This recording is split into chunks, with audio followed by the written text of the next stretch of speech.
Good morning, everybody.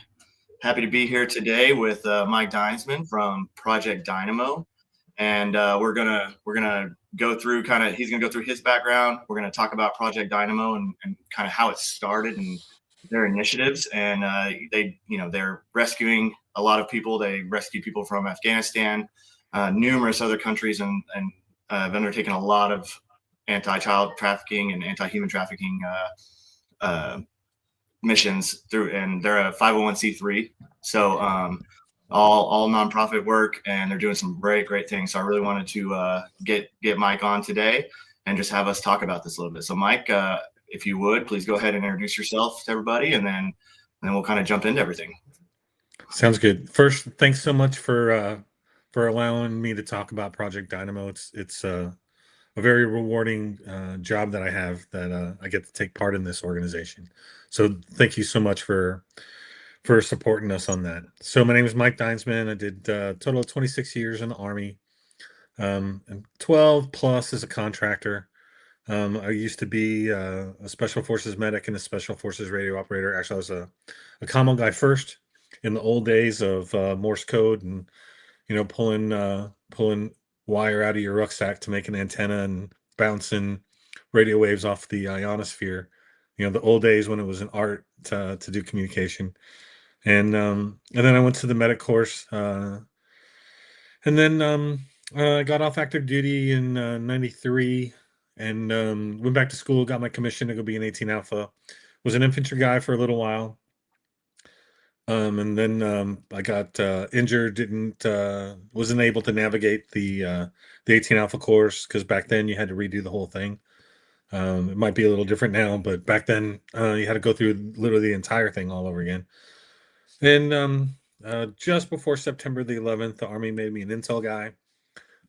So directly after 9/11, I spent a year in Egypt, in Sinai on the border, kind of pretty close to Gaza, Egypt, and Israel border. And then I did a time with 3rd Battalion, 3rd Special Forces Group. I was that Battalion S2. We did OIF-1, the invasion of Iraq. And then I did the tail end of the next Afghanistan tour, and then the full Afghanistan tour after that, and then in February of '04. And then I did command at Fort Bliss. I was 18 months in command. And then I went to Colombia as a military advisor, basically on the ground, just me and another guy or two guys, working with the division commander. And then I did a NATO job where I got to actually, first time I got to do actual real intel work, and did that for 3.5 years. And then I went to Command and General Staff College, did a special study directed by the Chief of Staff. The Army program was called the Art of War series, and we were the pilot class. Pretty fantastic educational experience. And last 2 years, I was with Army North doing security cooperation missions in Mexico with the Mexican Army, and that was an amazing mission. I would say that mission and the year in Colombia as an advisor, those were probably the two most rewarding and the coolest missions that I took part in. Did a lot of different stuff. Did JTF-6 missions. Was hit almost every continent except for Australia and Antarctica. And I did a few years as a contractor. Worked an ISR project, surveillance and reconnaissance in Afghanistan. And then I spent right at 4 years in the Arabian Peninsula, helping build curriculum for one of the U.S.'s partner nations there. And that was an interesting experience too. And that all that stuff led me into this dynamic relationship with a whole lot of different people. And as Afghanistan started to come apart in August of 2021, my best friend, who we'll call Afghanistan John, that guy, my best friend in the world, he was working some projects on behalf of the government of Afghanistan, and decided that it was time to go. And so 15 August, I really was probably one of the first people connecting to try to get people out. Got our first 209 people to the to HKIA or whatever we're calling it today. Um, on the 18th, so just a couple of days after that. And I took a lot of cues and a lot of advice and understanding from this group of South Africans. Stefan Netkoff, really good friend of mine, amazing guy. But of everybody that I worked with on that part with Afghanistan, I saw that they had the best progress and the best capabilities, and that's because they had already built a plan and they had already tested their plan and they'd already evaluated and made changes to their plan. So when things came apart, it was flicking a light switch. It wasn't trying to figure out, well, which one's Abbey Gate? Which one's the East Gate? There was none of that. Like they just went to work. And so I was funneling them guys and helping build PID packets. But those guys really influenced a lot of what I ended up doing with Dynamo. So out of the 30 plus whatever groups that had launched, where we're talking to everybody and helping set up, a couple of clandestine airstrips, west of Kandahar, getting people out, a few at a time, or pushing people, busloads of people into HKIA. Um, the whole lot of everybody working together. I think we came up with the number that we're on our side. My numbers, with Afghanistan, John, and some of the other Dynamo guys, we were between 1,200 and 1,300 people that we helped evacuate, directly or indirectly, which is, it's a great number. It's a great effort. And one of those groups that I was working with evolved into Project Dynamo. That's how they began. And so I've always been a volunteer. And then it's 26. So 24, summer of 24, I was invited to join as a full-time director of operations and planner for Project Dynamo, based on just all the stuff I've done in my career. And first thing we did was do an analysis, and we started looking at where are all the places we keep going. Where are the locations where things continue to happen, where we can expect to return. What are those situations? So natural disasters was one that we knew we would be responding to, and then instability, right? So those are the two major ones. And so, okay, what do we do about natural disasters? How do we support those? What do those plans look like? What are the resources we need to build those plans? And so I began to form lists. I think I got like 75 or 100. Like it's a fairly large list. A bunch of former SIF guys, the commanders in extremis force. It's got a whole bunch of different names over time, but basically it's basically a counterterrorism or hostage rescue force that's forward deployed in places like Asia or Central or South America, or in the Middle East, or in Europe, or places where it would take a while to deploy a counterterrorism or a hostage rescue force, so that there's an element available immediately, forward deployed, versus trying to move people in a crisis situation. So a bunch of those guys make up the largest percentage of that group of volunteers. So we have people who have vast experience at performing these types of missions. How do we get people out? What do we do? And it's not necessarily, showing up, getting on a helicopter, flying in, and then getting somebody out. It's the whole PACE plan, which we use. We have a primary plan, an alternate plan. We analyze both plans, identify contingencies, and then we build the resources that we could need against those risks, and how do we address those risks in time and space? What resources do we need? It's not just people. So how do we analyze that? What do we do to organize that and structure those parts of the plan, so that if something happens, we know what to do? And then ease, emergency. If everything goes really bad, what do we do then? And so those are a lot of the things that I brought to the organization that has been very useful. One of the first things that we did, August of 2024, we went to Israel as one of the first places, because the war was still ongoing. Gaza, and Hezbollah and everybody was going crazy. And so that was the first mission we planned. And then, literally, lo and behold, over the summer, June, we were there actually performing that plan.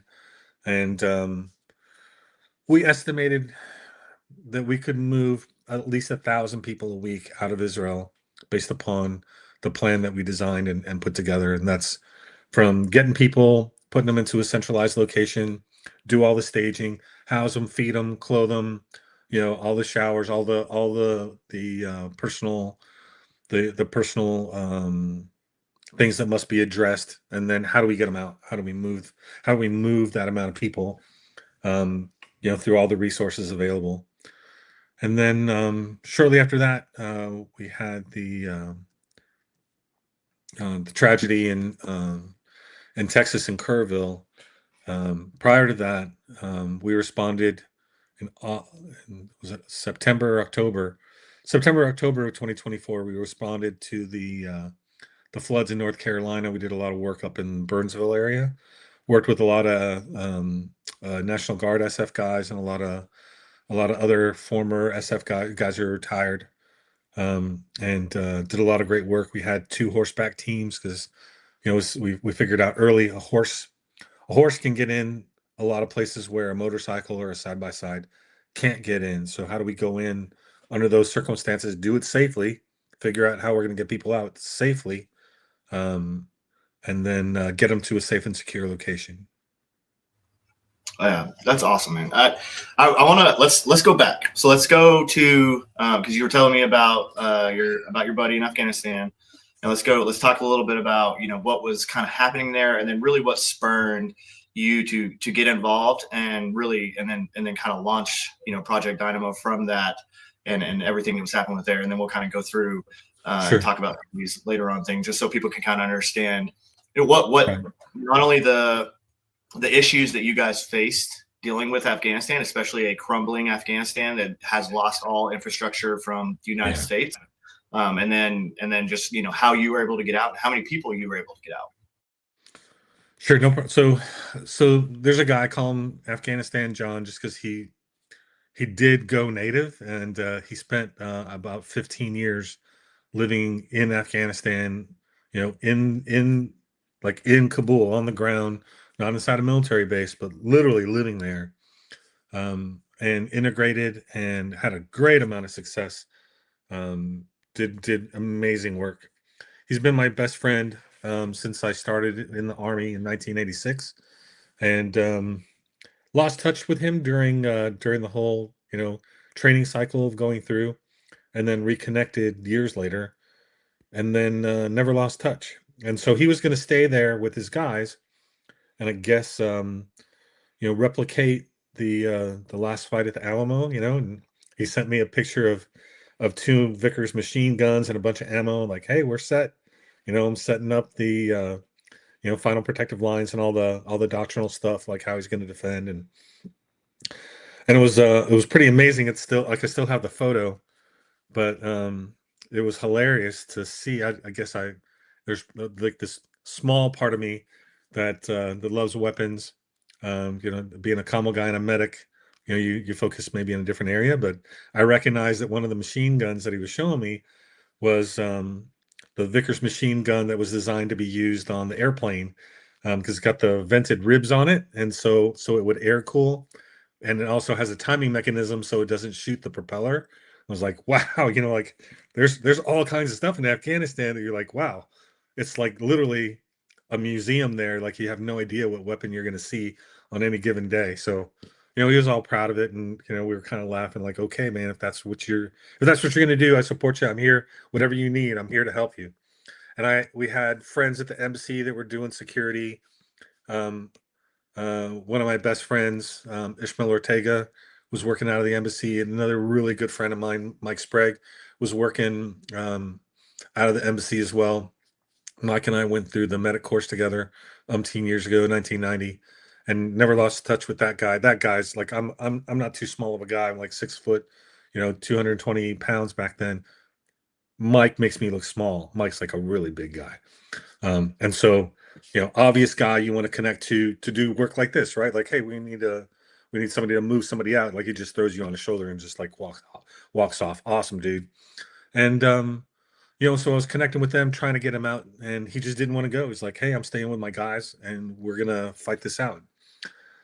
And then something happened, which I think's best not to go into great detail on, but that situation changed, and all of a sudden, his guys were not there for him, and that was on the 15th. And he told me on the 15th, "Hey, we need. I want to get out of here. Help me get out of here."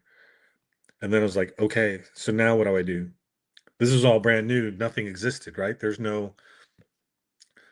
So in the military, we have the recovery program. I don't want to go into too many details because that gets into a different lane. But there's this whole program that helps you go into an evacuation mode and tracks you and helps you navigate.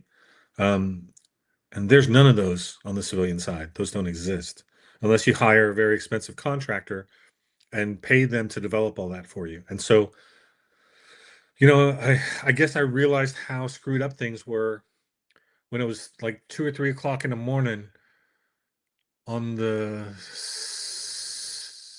16th or 17th, and I'm building an evacuation route for him to take his caravan from his compound all the way to the airport, and I'm building waypoints and callouts, and I'm thinking, how did we get here? That I'm in my kitchen doing this here, and all of our systems have failed.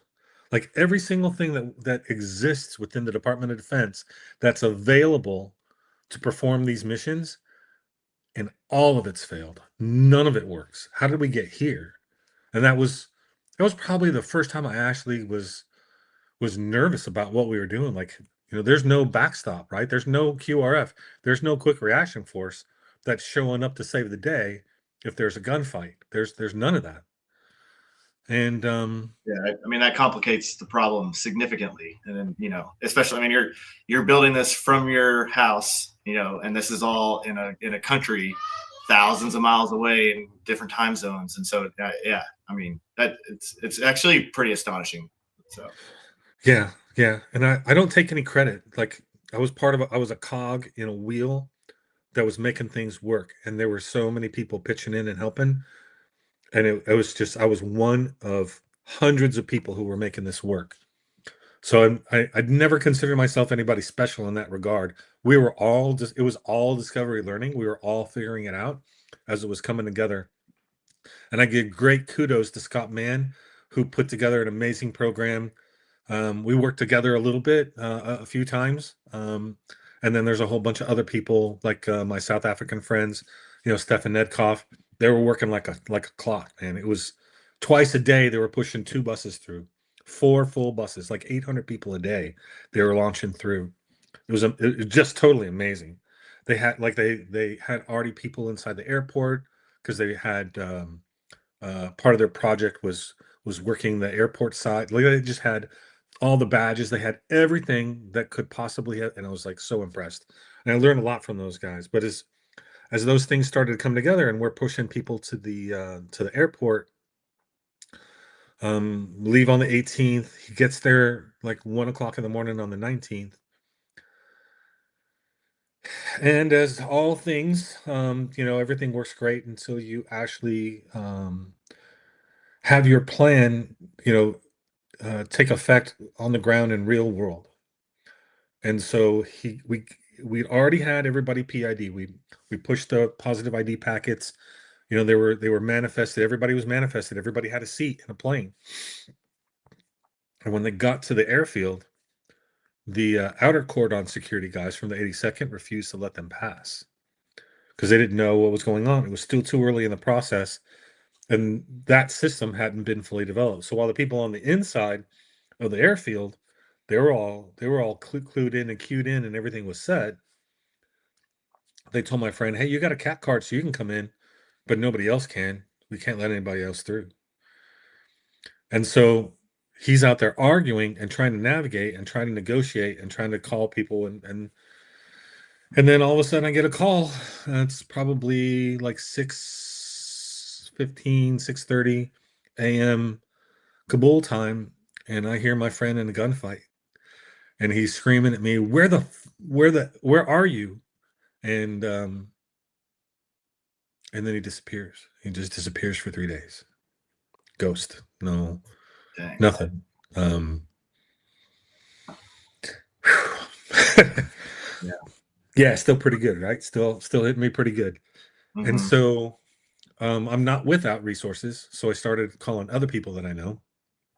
And a good friend of mine who's a former NSA guy uh, got hit on his cell phone, and told me, okay, we don't know if it's him, but his cell phone, his IMEI number pinged this tower 20 minutes ago. And we backtracked and found him, and he had been able to return to his compound. And then that's when we started using different systems. I was already in a whole bunch of different groups, and we started pushing a whole bunch of people through. And some notable people, um, I don't have the permission to talk about them, but there's this lady from the UK embassy. Man, she's like 5 foot nothing, 95 pounds, and she was as brave as anybody that I saw and interacted with, because she was on the ground by herself, walking around outside in the middle of Kabul while the Taliban are flooding in and Haqqani is flooding in. She walked, we directed her, got her to Afghanistan, John's compound on the outside. And she was right there with him, helping put packets together and getting people out. She's spectacular. And then there was this one guy I remember, we kept trying to get him out. He had a colostomy bag. Like what, I couldn't tell you. I mean, I know he worked for an NGO, but I couldn't tell you what would make it sound like a good idea for a guy with that kind of healthcare problem, that he thought it was a good idea to be on the ground, in Afghanistan. But 4 tries to get him through, and finally got him through. And probably the very last night, I want to say, I don't remember because it's all kind of a blur anyway. If it had been last week, I still wouldn't remember. But I want to say we got Afghanistan John out on one of the last aircraft, the very last day.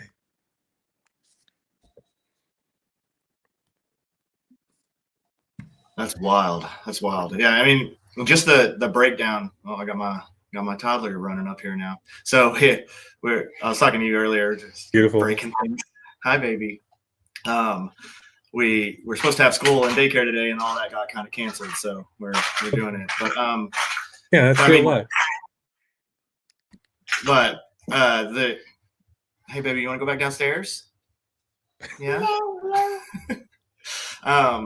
But just the sheer, like, hey, I got a buddy right now who's in trouble, and all the systems in place that are supposed to have helped him are no longer here. And not only just him, but just there's countless other Americans that were stranded and that weren't able to get to Kabul. And just that entire breakdown of the systems and how that happened. I mean, it shouldn't have happened, but it just kind of goes to show you that when you trust in bureaucracy and you trust in some of these systems, they can easily be, they can easily dismantle. And now you have to do what I like to call it, just SF guy in it, and that's what you did. And that's, and it's not just only SF guys that do this, obviously, but there's a lot of people involved. But they took a situation, they looked at it realistically, and they said, how are we going to fix this problem, and what's the best way that we can do this? And that's what you guys did. So that's amazing and really cool. And then plus just how it kind of opened your eyes to say, hey, this is a process that we can replicate and do this in other places and really, help the people that we really need to help. So I love that. That's awesome. Yeah, there's a lot of people who were under the understanding that all we were doing was helping our Afghan allies get out, and that's not true. There were literally thousands of Americans and other people as well from other countries that were there as part of NGOs. They all got left behind. They all got abandoned and ignored. There was no country really who went in to try to get their own people out. There was almost none. There's probably a few, and I'd have to go and do the research. I can't remember now, but there were almost no countries who had set up the ability to do this non-combatant emergency evacuation mission. And Typically, that's a Marine mission within the Department of Defense. We use the Marines to perform that mission. It's one of their actual tasks and then lots of other military organizations within the Department of Defense take part and support those missions. And the Marines did help a lot of people get out from the embassy.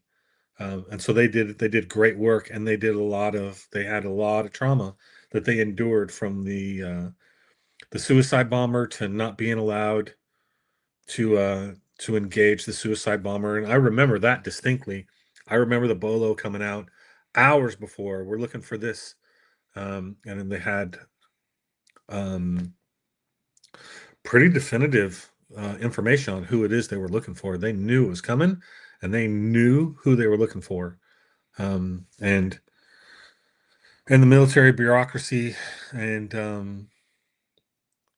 the political side failed, really. And we're not here to poke holes into what happened, and that's there's it's pretty well covered already. But there's a whole lot of other stuff that happened that not many people are probably aware of. Like, I remember 4 buses getting through into the airfield. This was late, probably the last week of evacuations. And the commander from the 82nd, who was in charge, decided to turn all 4 buses around and push them out. So they made it all the way through and were safe.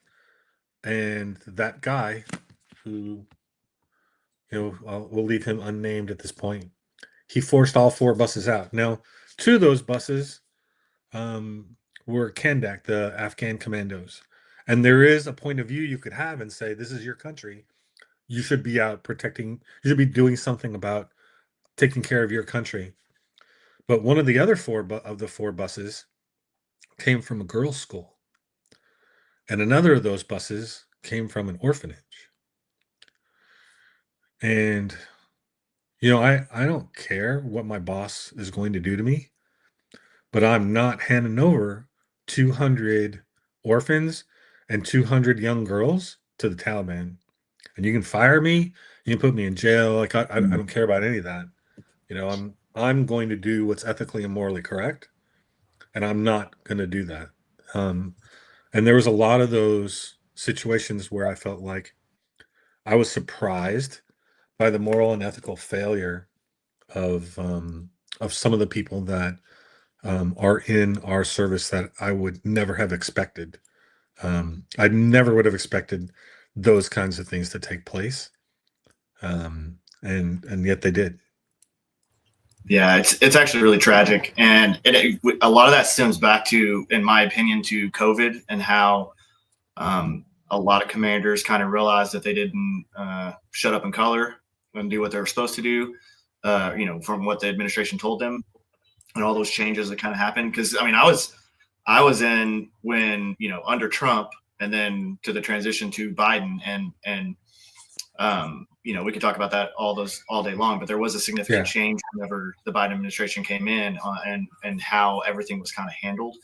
And so it doesn't surprise me that things like that happened in Afghanistan during that, the botched withdrawal. It was really just hey, I want everybody out now, no matter, and damn the consequences, and damn anything else that happens.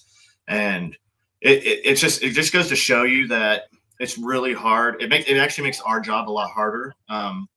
Especially our active duty guys that are doing stuff, because like, take the Kurds, for example. How long have we worked with the Kurds and with the Peshmerga and done, and they've been a loyal ally, and then here in the last few months, we just turn our back on them because the administration decided that they're going to change directions in Syria.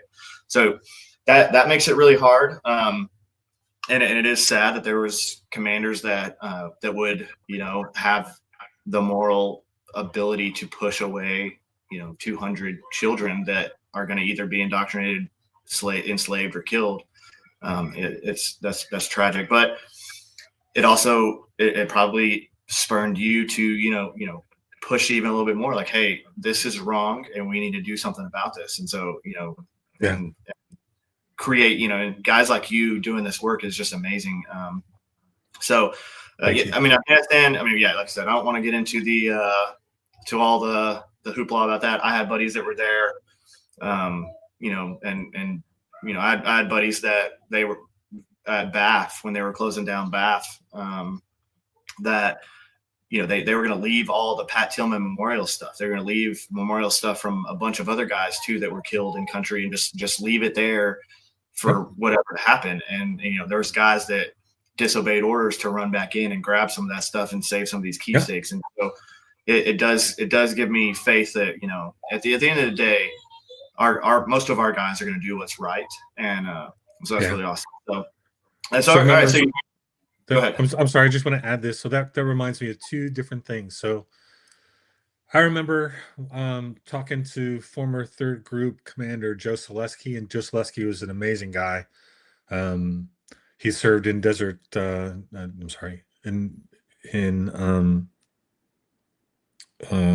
Desert Storm as, I believe, a company commander for an SF company, and I believe he was the on the ground commander for the SF teams that were, or he could have been the Joint Force commander on the ground for the Somalia mission, not the JSOC commander, but the other side, the SF side, and he was 3rd Group Commander, and he was a Siege SOTF commander. Like, a very storied career. He passed away a couple years ago, but I remember him telling me, we're not successful but for the dramatic efforts of key people in the right place at the right time.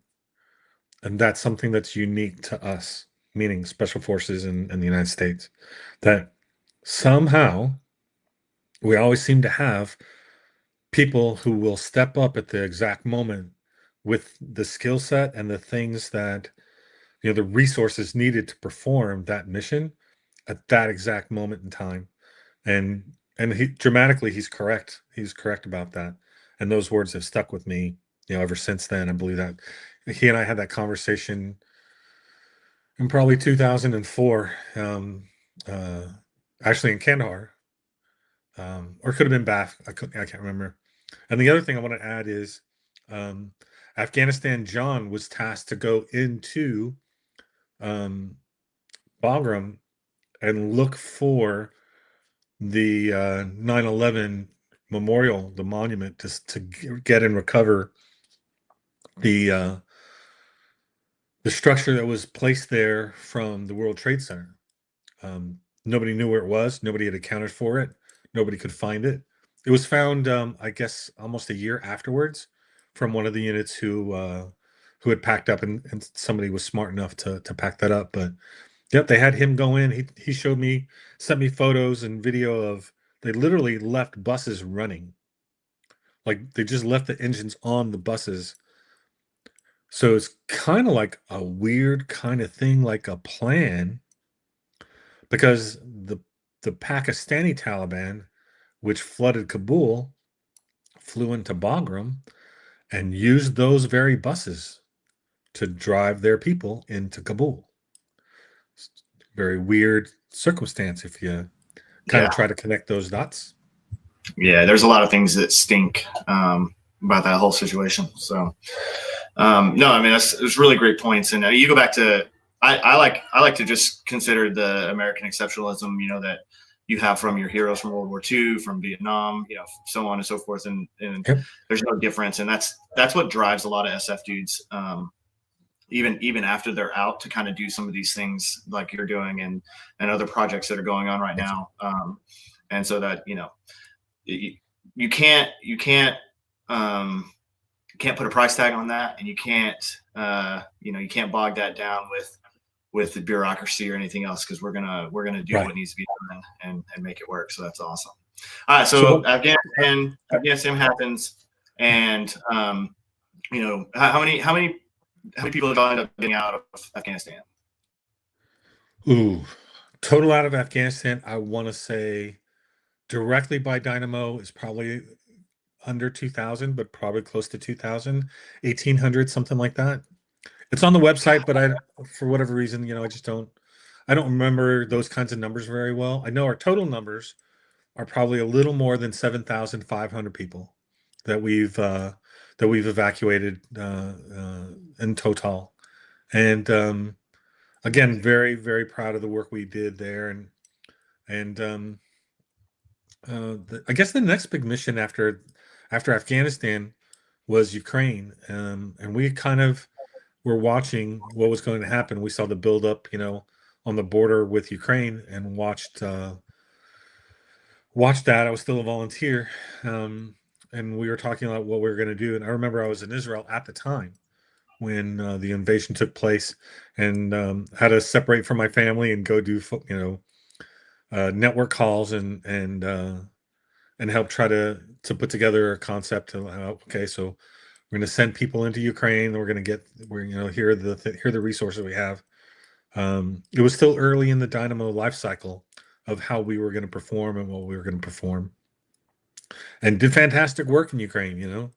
Fantastic work, and very successful mission. And set up, basically this long trail that led directly into Poland, and I believe also into Romania, and we're just pushing people out as fast as we can get them. Yeah, that's amazing. So Ukraine, and then you did some work in Israel, and then what else? What else we got here? So we did Sudan after that, and actually I was in Ruidoso, New Mexico, at a weekend with a bunch of my SF brothers, and there's another time where, like, okay, I'm doing something, but I'm going to stop, and I had to help put together stuff and try to just try to be a connector and help people get resources, put together PID packets and move people, and that was a big mission to Sudan. And Jay Magoni, a good friend of mine, he was actually a captain in the infantry when I was going through the infantry basic course. I met him then, and he and I stayed friends, and he was instrumental and helped a lot with his contacts. He's very well tied together in Africa, and he helped as well, but with I think some maritime solution work with that as well. But we did a lot of connectivity and a lot of patchwork to make things happen in Sudan. And then after that, probably Haiti. And again, I was in Colombia at that point when the Haiti missions were taking place. Again, trying to take some personal time, and I was hanging out with one of my best friends in Medellin, Alvaro, and then all of a sudden, I'm connecting people. Or we helped get the sister of one of our SF brothers out, and did that, help get that, push that through, and a bunch of people and a bunch of maritime solutions in Haiti as well. That was a great mission. We did a lot of great work there too. Yeah, And a lot of people don't know how volatile Haiti actually is. We were actually looking at doing some work there about a year or so ago, and we were going to have to actually stay in the Dominican and then come over to Haiti, because there was just nowhere in Haiti that we had a risk assessment that would be safe enough for us to even stay there. So that's one of those things that a lot of people don't understand. I have some stories, but because we ended up pushing some guys there to do some things, and so that's just another factor that you have to deal with in some of these countries, is like Sudan too. How do you not only plan an evacuation or work to get some people out, but how do you keep your guys safe that you are going to send in too? Because you're no longer, we're not active duty military. We're not backed by the DoD. There's no QRF. There's no one coming to save us or save the guys that are coming in. So to steal a quote from Scott Mann, nobody's coming to save you. He wrote a book, and that's the title of one of his books. And Scott's like a hero for me too, because that guy was fearless, upfront, in your face, like, hey, we need to do this. We're gonna do it, and put together the resources, and just an awesome guy. And all those pieces that come together to make those things work. Just kind of like what you were saying, and where do where do you put together a plan to analyze, the risks and the threats, and how do you mitigate those for your own guys? How do you perform when you don't even understand, and you have a limit of the information available to you to change your assessment of on the ground, other than you're there and you're figuring out as you go. There's those, and to me those are like really classic old day SF missions. Like, okay, I'm here, and my boss trusts me to put together the resources and the things that I need to be successful. And nowadays we call it mission command. Like, hey, just go do this, get this done. Here's what we need you to do. Here's what we want it to look like when you're done doing it. Here's the conditions we would like to set, and just go do it. And that gives you a lot of freedom to kind of figure things out on the fly and make things work. And and I'm not drawing comparisons between how things work now and how they used to work, but now there's so many more resources available to teams, whereas before, you might have one opportunity to send communication a day. You might, and you have to push a message out, by tapping on a little piece of metal on your leg, pushing Morse code, bounce it off of the ionosphere, just to send a message to your boss.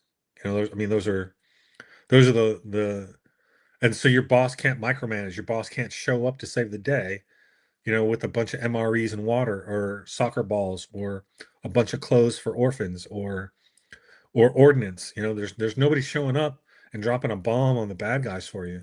You got to figure it out. And Yeah. so that prepared a lot of those, I would say, Cold War concepts really helped, at least for me, really helped me understand, the austere environment and the austere conditions that we'd have to work in. Meaning there's no support. We have what's just purely right in front of us. Yep. Yeah, I mean that's a great point. I mean, we were spoiled in GWAT, especially the later stages of GWAT, because you're always under ISR, you're always under some kind of CAS, and you have QRF, you have all these things, but in a if a big war were to break out, or there's going to be a lot of stuff happening that's going to be, again, back in the day, like Vietnam, where they're given a mission and there's no oversight. They may not hear anything about this mission for 2 months, or they may not hear communication for a week. Trying to get a message out would be difficult. So it is, the battlefield is far different now, and there are more. I would say there's easier communications, but there's also more threats involved too. So now there's more complex problems to kind of figure out. But let's go. Go ahead. I was just going to add real fast, and what goes with greater communications is the flood of information that you can't verify. Right. So there and I would say, if we got information in the old days, you were pretty sure it was accurate because you were there putting it together, or you were there collecting it, or somebody you knew was bringing you the info. But now there's a lot of times where information is conflicting. Like, okay, well, what's really happening? And it can all be true all at the same time, right? Mm-hmm. So tribes can be, in 5 minutes, they can flip and say, okay, well, we were supporting you, and now we're not. I mean, that's real world situations. Absolutely. Where you don't know from 1 minute to the next. So I cut you off. I'm sorry about that. No, great. I wanna let's shift some focus and let's talk about the U.S. efforts and some of the things you guys have done in the United States.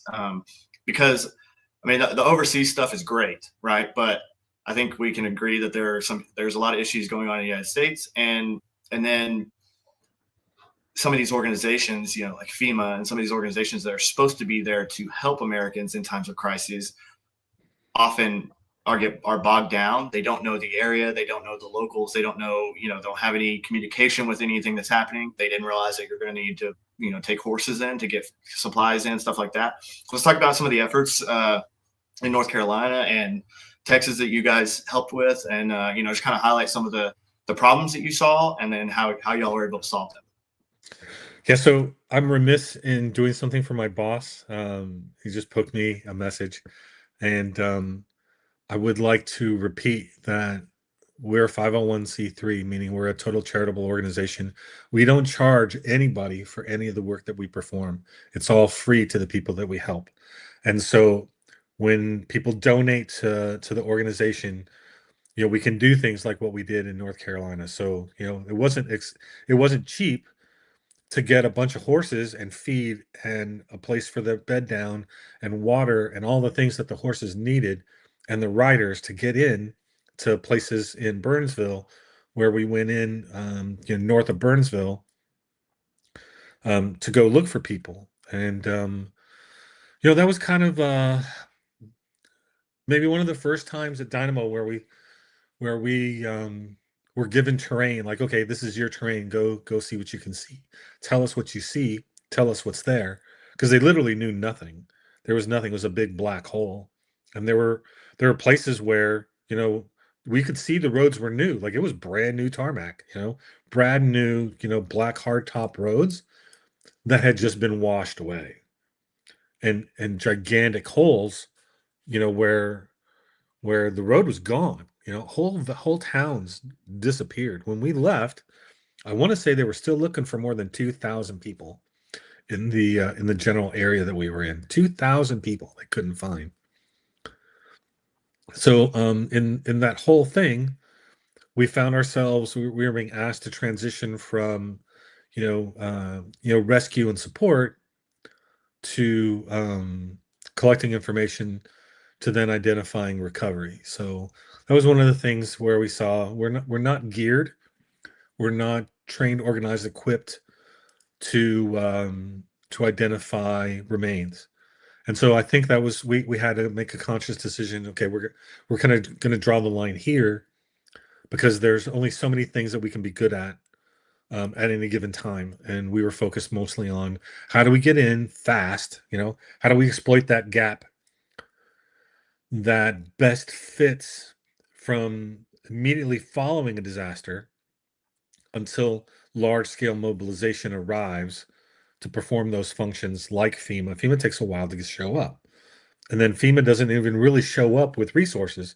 They show up with a few people, but really it's this organizational model, where local first responders are the ones putting things together to respond to a crisis, and they don't get the opportunities to practice or rehearse until it actually happens. And how do you demarcate on mapping when there's no comms, there's no communication? So the cell towers are down. A lot of them are gone, like they're not even there anymore, and there's and no communication. landmarks, right? And Yeah, so landmarks that you would have used are no longer there either. and the roads are gone too. So even the people who know the roads, like, they can't even figure out, okay, well, how do we used to go to this area before this road was here? And there's all these gaps in information. And so we did I think a lot of really good work of filling in some of those gaps by getting in, identifying, marking, understanding, and then sharing that information with the people who were in charge at the emergency operations centers. Most of those were all run by local fire department, and they did a tremendous job. And you could see it in their face. They're like, their own families didn't have anything, and they're there 18 hours, doing the work and trying to help, everybody they can help.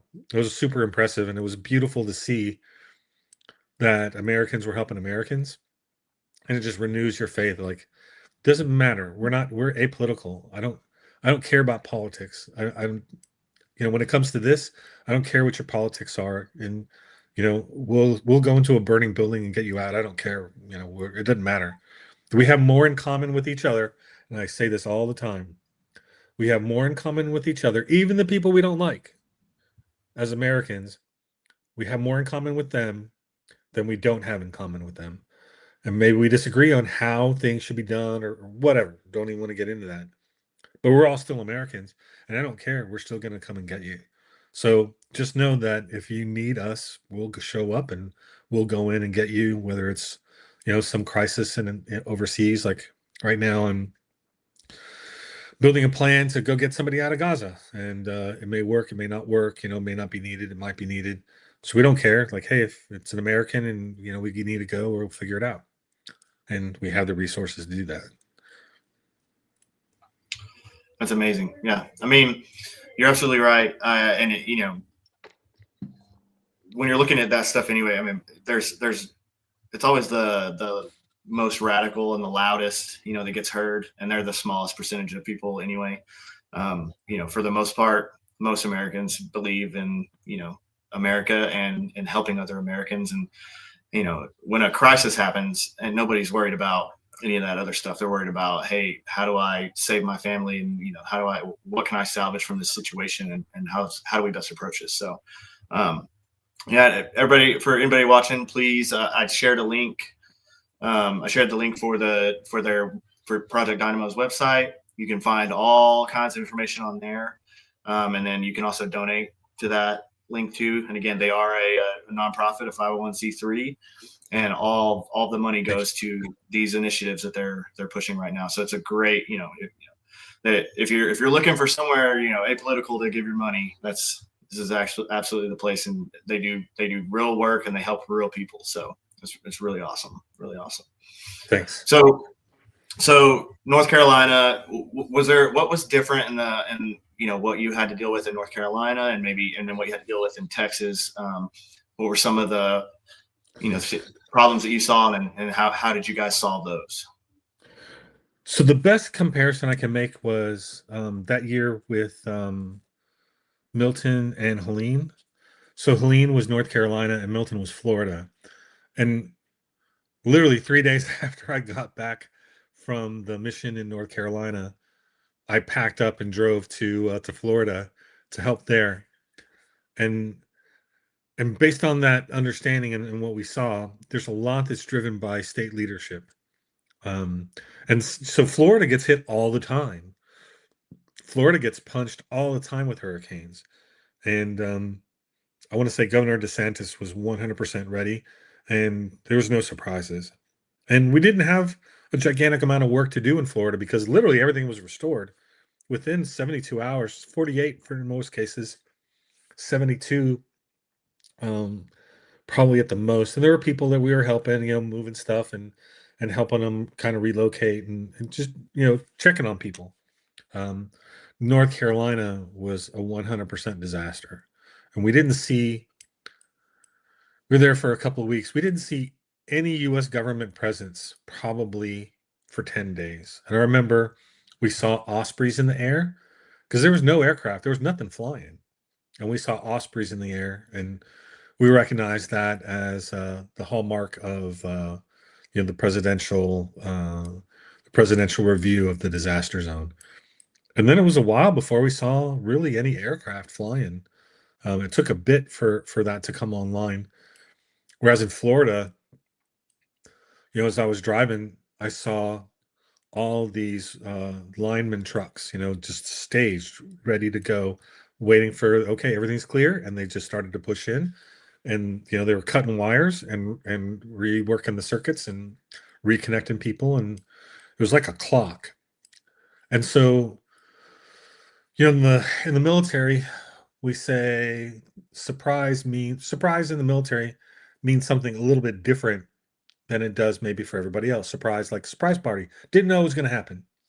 Well, we know there's going to be natural disasters, right? So there's state level FEMA, there's state level support through Army North to support disasters across the whole country. But surprise in these terms means something happened in a way that I was not prepared for. I was not prepared for this kind of event.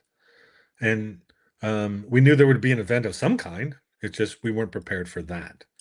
And nobody in North Carolina was ready for gigantic amounts of roads to just be washed away. No one was prepared for whole towns to literally be washed down the river.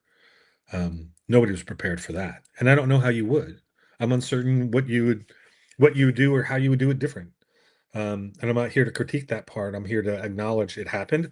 And it was just like the initial stages of Dynamo. You got to, okay, well, what do we do now? We have to figure it out. So what's our primary plan? What's our alternate plan? What are the contingencies? Where are the risk? what are the risks and the threats involved with those two plans?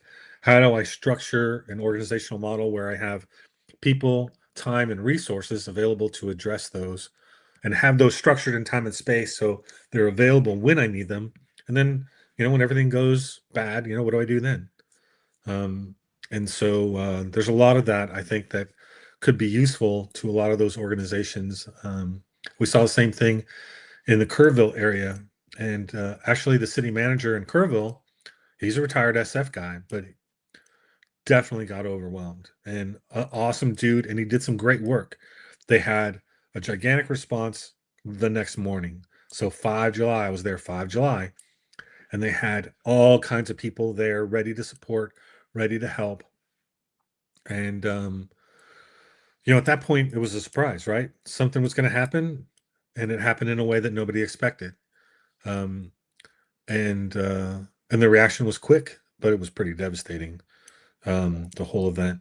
But I saw Americans at their best, pitching in, everybody coming together, and everybody working together, focused on solving a problem.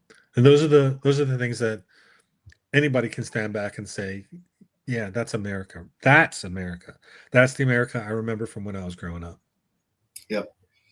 And it's also just great to point out that, like you said, I mean, what happened in North Carolina, what happened in, they have hurricanes in Florida all the time. They have, responses. They have ways that they have built that. Just like the difference, it snows in North Carolina and everything shuts down. Well, in my part of North Carolina, if you go up to the mountains, it's a little bit better. They have a little more prepared. But, in Colorado, it snows all the time. So they have infrastructure in place to deal with that a little bit better.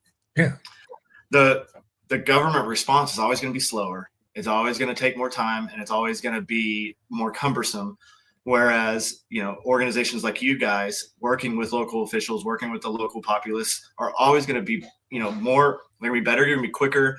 You're not going to sit here. We need 17 signatures before we can, move some horses down here to get this done. You make a call and you say, hey, we need to get some horses. We need to get, we need everything that will go along with making sure that these horses are fine and they can work with us for a few days, and let's go get this done because we can't move through this area otherwise. So I do think it's really important to highlight, organizations like you guys, because at the end of the day, you can sit here and wait for FEMA to come, and hopefully they will.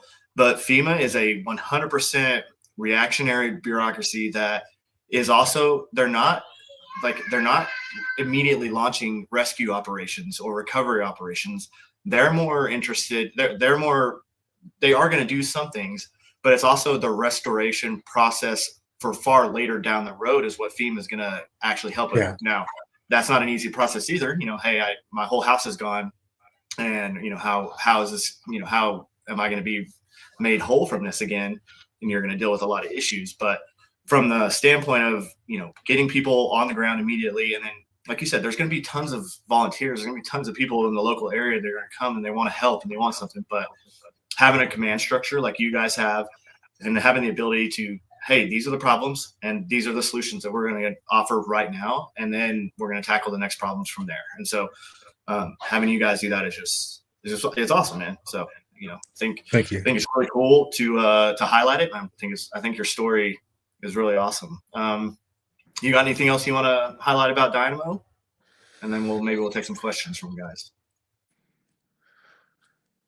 I feel like the organization, the people who want to volunteer, the people who step up, that they recognize that nobody else is going to do it. And so there's a lot of individual initiative where people, put together their own motivations and say, I want to be a part of this. And say, here's what I can bring. Here's what I can connect with. Here are the resources I can help provide you. So we had people, in North Carolina, when we went into Asheville, some people were able to react quick enough, but we had all kinds of people. When we put the word out, we had all kinds of people like, hey, I got 4 horses, and it was just, we ran out of bed down location. We didn't have enough locations for bed down, but we had that many people ready to come in and support. And so, if there's ever a time, you can reach us through, you can find me anywhere. I remember we got word like, hey, we can't find this person. And I'll stop what I'm doing, Israel, North Carolina, wherever. And I'll start doing searches on Facebook, on LinkedIn. I was sending messages, literally hundreds of messages to people trying to track down, a couple that disappeared in Jamaica, or families who disappeared in North Carolina. Like I'll stop what I'm doing and I'll put things together and we'll start finding people and we'll connect and we'll do all the work that we can do to try to reach out and touch people so that we can figure out what's going on. And we have groups of volunteers that take part in that. It's great that there's people who want to do those things. So there's the financial side, like any organizations, companies, large to small, but also this group of volunteers, like the former SIF, the former hostage rescue guys, all the SF guys. Don't have too many SEALs, so any SEALs out there who want to volunteer, I'd really like to start connecting. Dan O'Shea's connected really well. I talk to him fairly often. He's really connected with Scott. Man, Dan O'Shea's an amazing dude and very well tied in. Always helpful. Always gives me great advice. We when we were in Jamaica, we got to work with some instructors from the SEAL medic course in Louisiana that came down and assisted us and did amazing work. Showed up with all their gear and they did fantastic work with us. And just a bunch of old retired dudes, SF guys who just pitched in and got the work done. It's all great stuff. I love it. It's fantastic, man. Super cool. Well, guys, you heard the stories. I hope we highlighted how important Project Dynamo is, and then how needed they are. I mean, you go backpacking with your wife or whoever somewhere, and you get lost. The U.S. government is a slow moving machine. They're always going to do diplomatic. They're always going to do diplomatic efforts first, which don't always work that well. But you call Project Dynamo or someone gets the word out to them, and they're going to go look for you, and they're going to try to find you and bring you back and help you in any way they can. So let's see if we got any questions in here real quick. We have quite a bit of comments, but it's mostly just people saying how awesome you are. So that's cool. Thank you very kindly. And I do live by the old SF adage of quiet professional. I got to be forward facing to support the organization, but I typically don't talk about all this stuff. It's inbred into us. I don't do this for recognition. I do it because it's the right thing to do. For whatever reason, I was trained and taught and learned this skill set, and apparently I'm pretty good at it, and so I do it. I do it because it's necessary and because I can. And it would be wrong for me to know how to do all this and then not do it. It would be ethically problematic for me to not do this. Hey, I appreciate you, man. It's super awesome, and we definitely need more dudes like you, just going out and doing things. It's just a perfect example. Guys, you can go out and do things. You can build things. You can assist in things. You can just go do things. You don't need permission. You don't need to ask. And you probably, when you first started, y'all probably didn't have any money behind it either, and y'all just made it work still. So now obviously the money helps, and it helps you organize, and it helps you get the infrastructure and equipment necessary to do even more things. So that's great. But just that messaging is really important. And the fact that hey, I don't, when we were talking earlier, like, I'm not one of those dudes who wants to get on and talk a lot. And I'm like, well, you need to get on and talk about this, because it's an amazing effort, and we need more people to know about it. So I really appreciate you coming on and talking to us about everything, and kind of just laying it out there in a real. And I mean, this is real life stuff. This isn't the movie. This isn't the way Hollywood makes it. This isn't all fluff and nonsense. It's real people who are giving their time and their expertise to ensure that Americans are safe and that Americans in need will get the help that they need. So really awesome. I'm gonna pull up. Is there any other links you want me to show real quick or anything like that from the website or anything in particular? So the one last thing, and I just like to plug this, we're still kind of putting this together, but it's a longer term effort that's counter human trafficking. We call Yes. it Project Archangel. We contributed to a successful recovery of a 3-year-old little girl out of Mexico. And those are very rare. You know, when a child that young disappears, very rare is there a situation where there's a recovery where somebody that young can be identified, located, and recovered. Very proud of that work, but the program we're putting together, it's a true Green Beret type of mission. So we're still, we have a lot of the things that we know what we want to do. Resources are the pieces that still are coming together, and with attention to large corporate or organizational groups, that would help us perform this mission. So our approach is not to put together teams and try to save 12 or 15 or 20 kids a year. Our objective and through analysis and through verification of what we're capable of, we're looking at helping recover 300 kids a year, 300, 400 kids a year. And if you understand, the mission of Special Forces, maybe that'll ring true and you'll understand what that means. I don't want to talk about it too much. Still in development. We've had a few successful iterations, but the focus is we'll be able to put together teams so that we can save hundreds of kids a year, not 25. And so when we get the sponsors to build that capability, we're ready to go on that. And so, we're only as good as what's happening today. So the money that was donated last week, that's what we're using to rescue people today. So what people show up with today, that's what we're going to do. That's what we're going to use. That's the resource we're going to use to get people out next week. So I'm very appreciative of everybody who supports us in that lane. That's absolutely, that's awesome. Yeah, I shared that, the logo you'll have for that, for the actual space on X. So people can see that initiative. And yeah, I don't know any higher calling, to go freeing the oppressed, right? Yeah, to freeing go the and oppressed. That's what we're doing. Children.